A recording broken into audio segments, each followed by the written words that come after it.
बिस्मिल्लाहिर्रहमानिर्रहीम। अस्सलाम वालेकुम फ्रेंड्स, कैसे हैं आप सब। उम्मीद करती हूँ कि आप सब ठीक ठाक होंगे। अल्लाह ताला सबको ठीक ठाक खैर और आफियत से अपनी हिफ्ज़ व अमान में रखे। आमीन सुमा आमीन या रब्बुल आलमीन। सॉरी इतने दिन से मैं टॉपिक नहीं रेडी कर सकी, कोई वीडियो ना बना सकी क्योंकि मुझे थोड़ा सा बिज़ी थी, कुछ बीमार थी, तबीयत वगैरह ठीक नहीं थी, तो इस वजह से मैंने वीडियो नहीं बनाई। तो किसी किस्म का टाइम वेस्ट किए बगैर आज करते हैं हम अपना टॉपिक स्टार्ट। आज का जो हमारा टॉपिक है वो है इन्फ्लेशन इन इकोनॉमिक्स। इकोनॉमिक्स में इन्फ्लेशन की डेफिनेशन क्या होती है, ठीक है। तो इन्फ्लेशन किसे कहते हैं, ये क्या होती है, इसकी कंप्लीट डेफिनेशन क्या होती है, ये हम सीखने जा रहे हैं आज की वीडियो में। सो अगर अभी तक आपने हमारे चैनल को नहीं किया हुआ सब्सक्राइब तो जल्दी से कर दीजिए सब्सक्राइब और बेल नोटिफिकेशन पे प्रेस करना नहीं भूलना, ठीक है।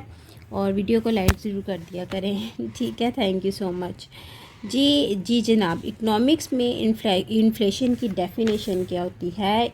It is an increase. Inflation is an increase in the general price level.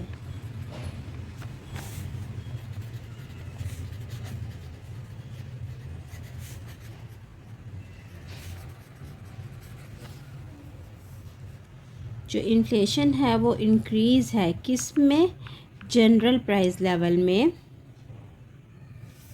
कौन सी, किस चीज़ की general price level of goods, चीज़ों की, एंड सर्विसेज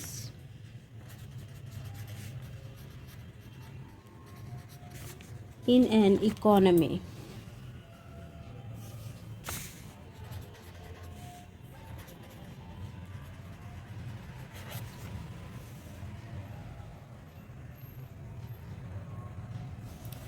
इन्फ्लेशन क्या है, it is an increase in the general price level of goods and services in an economy.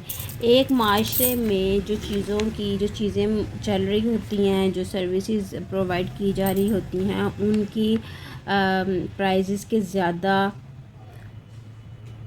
हो जाने को हम कहते हैं कि इस कंट्री में इन्फ्लेशन हो गई है, ठीक है। इस इकोनॉमी में इन्फ्लेशन हो गई है।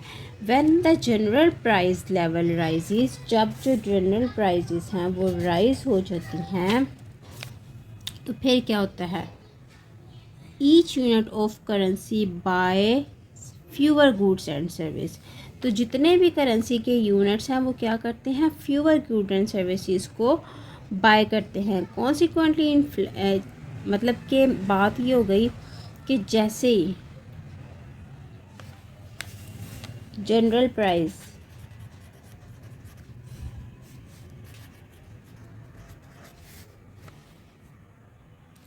लेवल जो है वो राइज हो जाता है, ज़्यादा हो जाता है, ठीक है।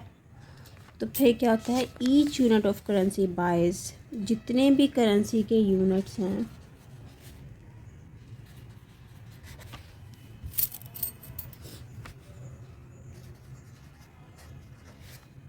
Each unit of currency buys fewer goods and services. वो क्या करेंगे, फ्यूअर, बहुत कम गुड्स और सर्विसेज को बाय करेंगे, ठीक है।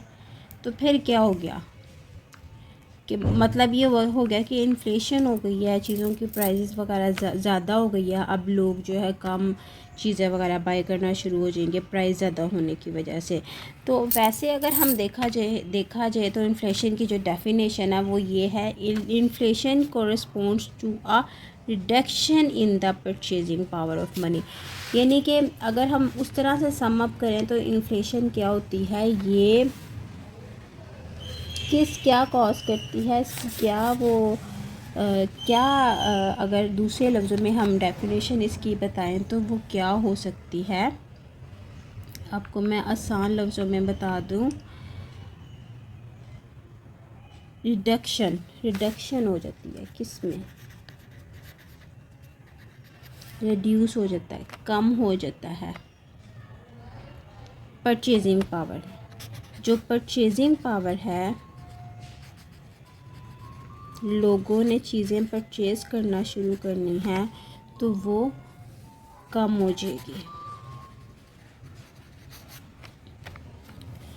तो ये थी हमारी आज इन्फ्लेशन की डेफिनेशन, जिसमें मैंने आपको कुछ इन्फ्लेशन के बारे में समझाना चाहा, जिसमें मैंने आपको बताया कि ये असल में इन्फ्लेशन कहते किसे हैं। Price increase in the general price level, general price level ज़्यादा हो जाता है चीज़ों का और सर्विसेज वगैरह का, ठीक है।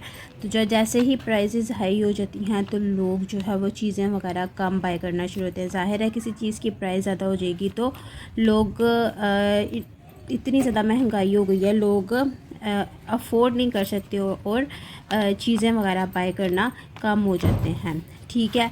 तो general price level currency unit fever goods and services, जो जनरल प्राइस लेवल है वो ज़्यादा हो जाने की वजह से बहुत सारी करेंसीज़ हैं वो कोशिश करती हैं कि आपसे कम चीज़ें वगैरह जो है बाय करें। यानी कि बाय से हमें इस चीज़ का कॉन्सेप्ट क्लियर हो रहा है कि कोई परचेजिंग पावर पे इफ़ेक्ट हो रहा है। तो अगर हम इसको दूसरे लफ्ज़ों में बयान करें तो मैंने आपको बताया कि ये रिडक्शन है किस में, परचेजिंग पावर ऑफ मनी।